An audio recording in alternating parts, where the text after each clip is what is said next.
Я, до речі, быў у Лас-Вегасе, іграў у казино, прайграў 200, выйграў 54 даляра. І між тым, глядзіце, у мяне не было такого ўражання, што абсалютная большасць людзей, якіх я бачу ў Лас-Вегасе, гэта не амерыканцы.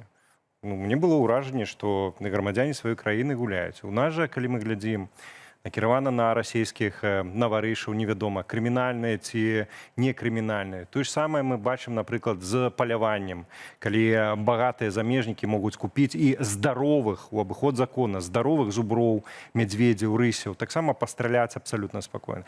У нас таксама расказваюць, як публічна, пра то, што арабскім шэйхам аддаюць цэлыя заказнікі, угоддзі, калі ласка, можаце разводзіць аленяў, страляць. У нас Прыпяць пакуль не высохла, десяткамі кіламетраў абгароджвалі для кацераў, для браканьерскіх сетак, для багатых людзей, хто па-за Беларусю. Нема такого ўражання, ці это толькі ў мне такое ўражанне, што у нас вся Беларусь, она як бы на продаж камусьці не з Беларусі.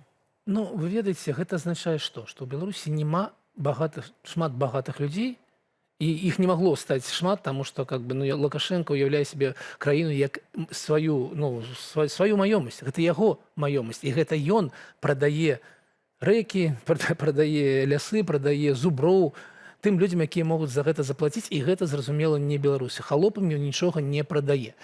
Ці выстаўлена Беларусь цалкам на продаж? Ну, мы ведаем, што мас ніхто не прадае калійныя руднікі. А вось такія рэчы, канешне.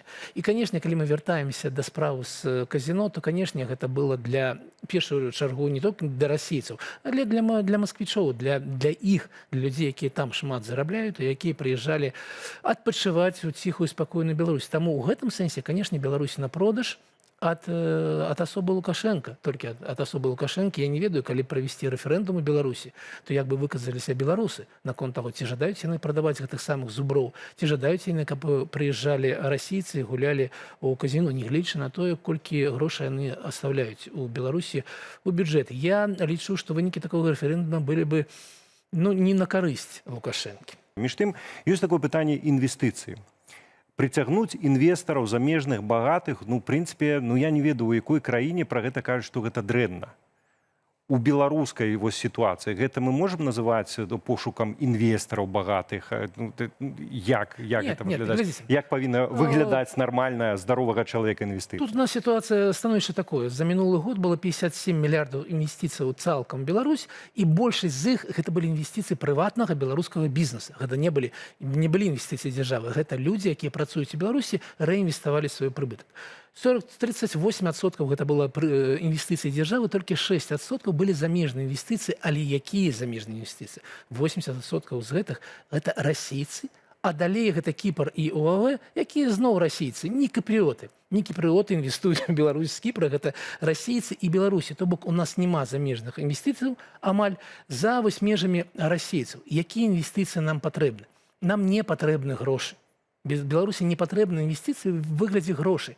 Нам патрэбны тэхналогіі. Нам патрэбны сучасныя тэхналогіі, сучасныя веды, і нам патрэбна было б, каб прыйшоў да Беларусі не Джылі, не ведаю, Тэсла, каб прыйшла да Беларусі. Альбо Форд, который прыходзіў і калісьці сышоў. Таму справа не ў грошах. Справа не ў тым, колькі грошай прынясе арабскі шэйх, аб якіх заўсёды марыць Лукашенко, ці расійскі алігарх. Справа ў тым, колькі прынясе нам карысці ў выглядзе новых ведаў, тэхналогіяў, развіцця нашых інжынерных цэнтраў, і такія кампаніі, якія маглі бы рухаць Беларусь наперад, яны ввогуле не глядзяць на Беларусь. Чаму?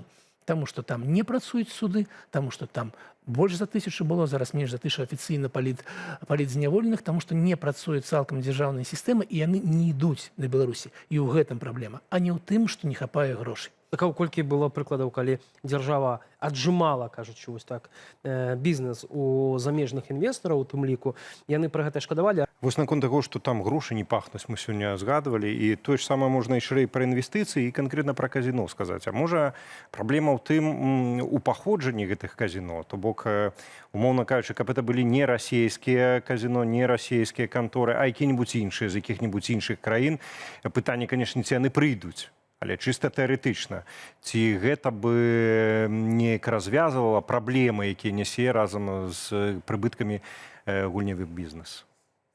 Ведаеце, у гэтым сэнсе я не бачу магчымасці, калі прыйшоў бы нейкі вытворца, Форд, зразумела, што гэта было б лепш для Беларусі, да? А вось якую новую якасць, якія новыя веды ці якія новыя умовы ў справе казино можа прынесці інвестор з іншай краіны, я не магу себе уявіць. Поэтому я не казаў бы аб тым, што менавіта ў гэтай галіне дрэнна, што гэта расійцы. Тут как бы тут і расійцы, і кітайцы, і палякі, і англічане былі бы розныя. Тут цалкам как бы уплыў расійцаў цалкам на беларускую эканоміку небяспечны. І толькі з гэтага боку мы павінны казаць, што нам бы не трэба было б, каб 80% у некай асобнай галіне валодалі расійцы. У гэтым сэнсе трэба было б абмяжоўваць, но не з пункту гледжання некай якасці паслугі. Ну, умоўна кажучы, з Трампам Лукашенко ж перыядычна сустракаецца і за